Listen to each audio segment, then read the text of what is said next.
wala daw lalaking nagloloko, pero maraming hindi nakokontento.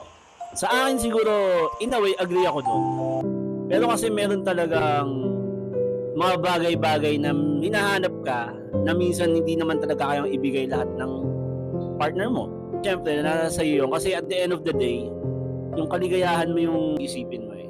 Satisfaction, kung hindi mo na nakukuha sa isang tao, hindi mo na na-feel na kumpleto ka dahil for whatever reason, hindi siya nakakapag-provide ng mga kailangan mo, eh nagkataong may nakita mo yung katangian na yun sa iba, nasa sa'yo yun. Choice mo yun kung gusto mo magstay dun sa hindi ka masaya o gusto mong sumaya ka na. Pinapaubaya